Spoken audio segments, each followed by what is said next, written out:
Thank you very much, John O'Sullivan, and also to the Hudson Institute for inviting me to speak to you today. The subject of my talk has indeed changed slightly, but I hope I get some of all of these matters in.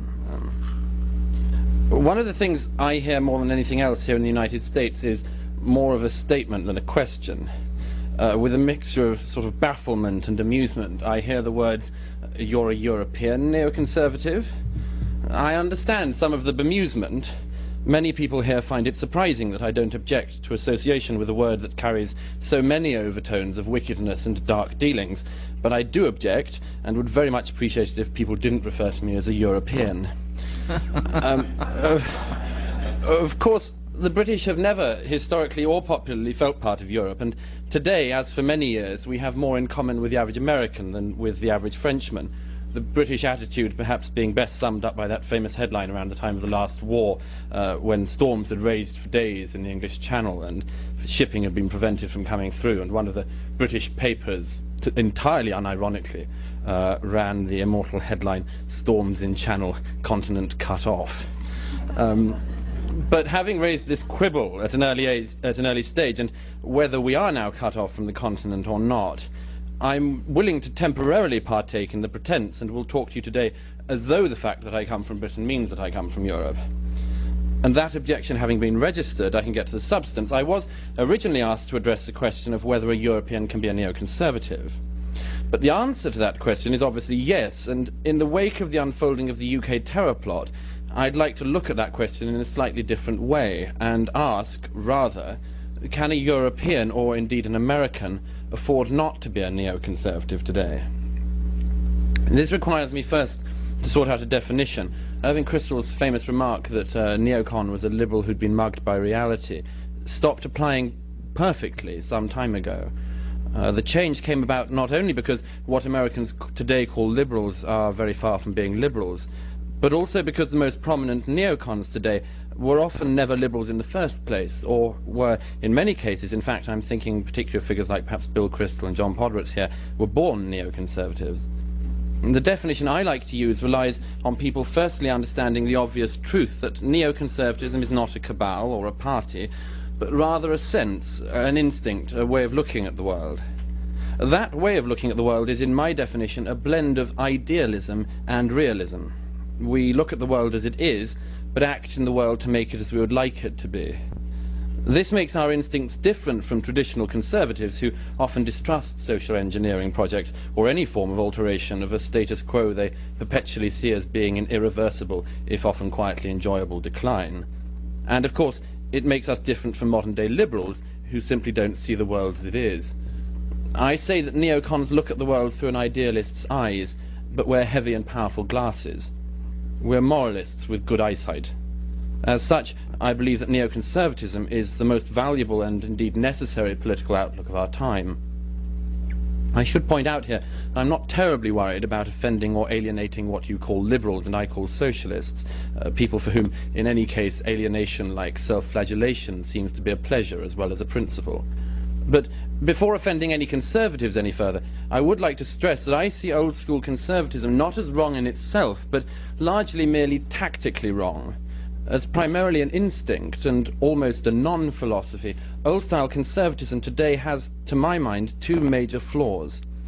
The first is that conservatism relies on a noble sense of loyalty to the status quo. But the status quo, as we know in much of the West today, has changed, especially in Western institutions, and thanks to socialist interferers left, and therefore of much of the West. What began as a philosophical nightmare now has real and devastating impact on our body politic. Take the recent events in Lebanon and northern Israel, which I've just come back from. Here's a conflict launched by a terror group on a democratic state. But the UN, itself the end product of relativism, and large numbers of democratic, not to mention tyrannical states, can find no way of discerning moral difference between the two sides. To them, such a war is, like all wars, a 50-50 event, a conflict in which to take a side would be to make an unacceptable value judgment. And of course, the urgent necessity, therefore, is regarded not to be the disarmament or disbandment of Hezbollah, but ceasefire, as though a return to the status quo ante is a victory for peace rather than a mockery of it. Vast populations in the West and governments, such as that of France, can apparently now find no difference between a democratic state and a terror group, between an aggressor and a defender, between a state whose intention is to save civilian life and a terror group intent on maximizing civilian casualties, between a state that builds bunkers to protect civilians from missiles and a terror group that builds bunkers to protect its missiles and then uses civilians to protect those bunkers. Relativism has created a soup in which the most childish as well as the most pernicious ideas now flourish. It's no wonder that so many people, like the BBC, rely on body counts to decide who's right. Of course, it's not hard to point out that this doesn't quite work. Germany lost more troops in the last war than Great Britain, but it didn't make Germany right. But this is not about right and wrong. It's about a nightmarish, nihilistic and lost philosophy, desperately scouring to find moral measurements in a world which they've made entirely relativist. No wonder they can now find few other signals of legitimacy other than that they believe is provided, for instance, by suffering. Thus the emergence of Cindy Sheehan. No human being could feel anything but sympathy for the loss of her brave son, but does the fact that she lost a son really give her moral authority or military know-how? Maureen Dowd, the resident clown on the New York Times, certainly thinks so. A little while ago she described Cindy Sheehan's moral authority as absolute, which goes to demonstrate, as if it needed demonstrating, that relativists end up by becoming absolute relativists, with hierarchies and peculiar papacies quite of their own. But the result of relativism and its practical consequences do not stop at the equivalencing of democracies and tyrannies, terrorists and free men.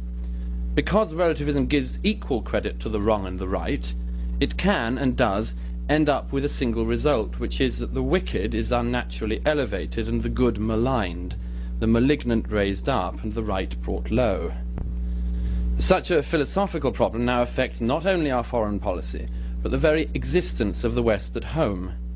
The absurd and disingenuous proselytizing of multiculturalism over the last few decades is just such a case. This is not about the whole world becoming a melting pot, and nor is it about people being nice to each other. It's about making the West the laboratory for an experiment which can lead only to the destruction of the West. I have sympathy here with Crystal's description of multiculturalism as much a war against the West as Nazism and Stalinism ever were, and Samuel Huntington's claim that multiculturalism is in its essence anti-European civilization, an anti-Western ideology. On this question, and on this subject, the degradations of Europe and the problems of America constitute, as so often, the same problem. Border control and immigration issues here in the US have at their root exactly the same dilemma that Europeans are facing with their Muslim and other immigrant populations. At the root is the simple question of how the West can remain the West, how the West can remain a cultural and not just a physical entity, rather trying to make sure the West isn't just one in a sort of set of lifestyle-like options in which you might choose the Western tradition, but then on the other hand, if jihad's your bag, then that's fine too. An interesting mix to the dish, except that with all those ingredients going in, something overloaded it, and the whole petri dish turned sour. Thus it is that Western governments, from America and Canada to Britain and Europe, can find no way to expel from their midst, or even make stands against, people who not only reject the societies which give them shelter, but actually plot against them. Canada has the sobering case of the Cadre family, who have provided so many terrorists to the jihad that Mark Steins referred to them as perhaps Canada's principal contribution to the war on terror.